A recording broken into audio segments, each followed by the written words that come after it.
Hi guys, it's Nick from Ambrosa and today I want to show you how to create a Facebook reel.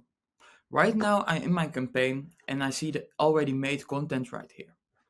When I click on this button add content, I will go to this screen and I can select the content I want to create on the channel.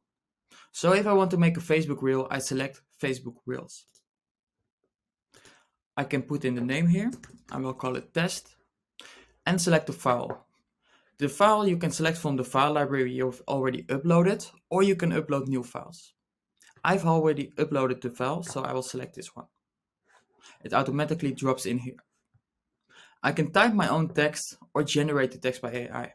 I will go for the second option.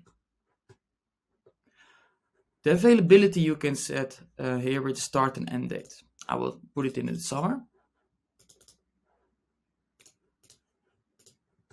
And I can make it with this button here shareable from app or not. So I will unselect this. When I click on save, the content item will be saved and will be visible right here. You can see it's a Facebook reel by this logo. Thank you for watching. Have a nice day.